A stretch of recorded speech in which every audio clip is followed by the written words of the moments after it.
Investe. Agora eu vou dar o troco. Como você investe? Conte tudo. Quais são as diversificações de investimento, pensando em tudo que você tem de fonte de renda, inclusive negócios. Tá. Eu posso dar um passo atrás antes do investimento para algo que eu acho que é muito interessante, e isso para todos os públicos, porque cabe no bolso das pessoas, que é o seguinte fato. Eu acompanho seu conteúdo, eu sei que você fala muito da importância de reserva de emergência, por exemplo. Esse é o start para o cara começar a investir, vai ter uma reserva, para ele poder lidar com imprevistos. Só que o cara, para ele completar essa reserva, ele vai levar um bom tempo. Vamos dizer que ele quer ter 6 meses de custo de vida, para boa parte das pessoas, custo de vida é igual remuneração no Brasil, numa aplicação muito líquida, muito segura, né? Se ele poupa 10% ao mês, então, sem contar rendimento, vai levar 10 meses para ter uma remuneração, 20 para ter 2, 30 para ter 3, para ter 6 vai levar 5 anos, 60 meses. E se algo acontece 5 meses depois que ele começou a reserva de emergência, não tem quase nada lá para lidar com o imprevisto. Então, por exemplo, algo que eu tenho já há muito tempo, desde que eu era militar, porque afinal de contas eu tinha uma profissão que era perigosa, estava de paraquedas, tinha armamento, veículo pesado, é um seguro de vida. Então acho que as pessoas todas deveriam ter, e com certeza aqui nesse episódio, se for olhar comentário, vai ter gente falando sobre como o seguro de vida realmente ajudou a lidar com algum tipo de problema.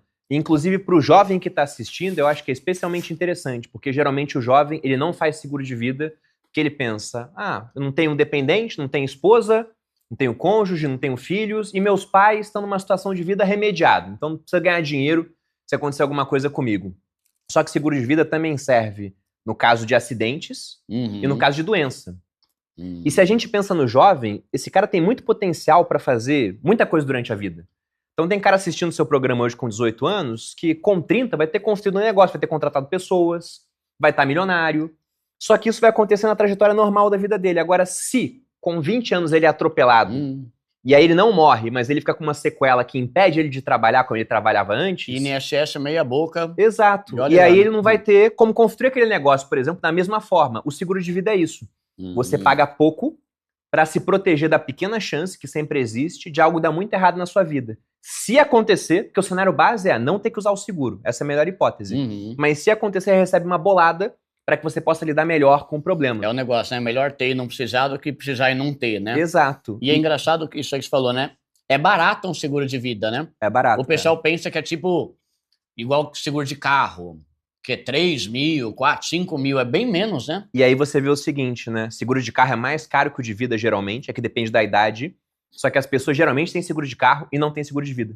É verdade. Se eu vou numa palestra, eu pergunto assim, quem tem seguro de vida? É pouca gente. Quem tem seguro de carro? É quase todo mundo. Eu vou dar um exemplo. Imóvel, exato. Que é o maior patrimônio, um monte de gente não faz seguro. Vou te dar um exemplo de uma simulação que eu fiz outro dia. Um seguro com uma pólice de 1 milhão para um homem de 30 anos. Quanto é que você acha que custava? O cara vai pagar durante o ano para ter essa cobertura. Vixe, mas 1 milhão aí já é grande. Então, chuta quanto?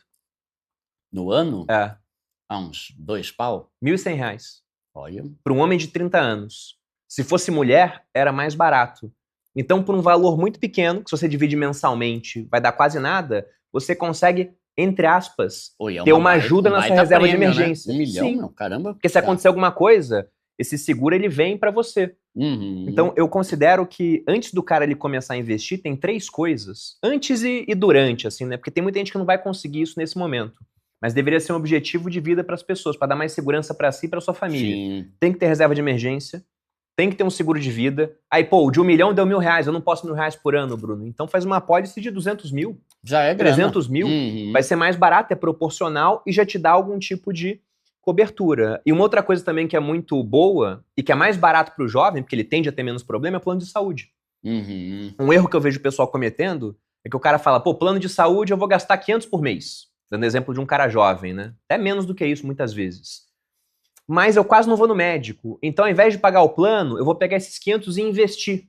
E aí, quando eu precisar, eu tiro do investimento para pagar consulta médica, para pagar um remédio. Isso dá muito certo até a hora que dá tremendamente errado, que é quando o cara tem um problema grave. Uma cirurgia, né? É uma internação de UTI de uma semana. Quebrou o cara. É mais caro que o Hotel 5 Estrelas, esses negócios, né? É mais caro que o Hotel 5 Estrelas.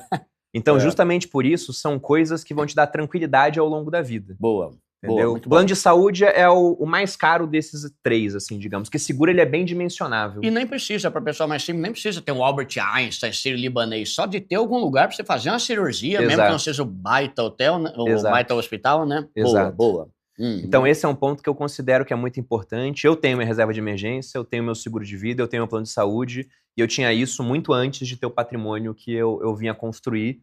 E, inclusive, eu acho que eu tive mais segurança para poder dar certo passo na minha vida, por saber que se alguma coisa acontecesse, eu teria esse recurso vindo para minha mão para poder lidar melhor com aquele problema. Boa. Então eu iniciaria daí. Agora, pros investimentos, como é que eu penso? Você tem um negócio muito próspero aqui no Brasil. Só que se o Brasil começa a ir muito mal, isso afeta o seu negócio, certo? A mesma coisa com o meu. Então, como eu já estou casado com o Brasil nos negócios, eu penso que nos investimentos a gente tem que equilibrar a nossa vida no sentido de buscar mais segurança.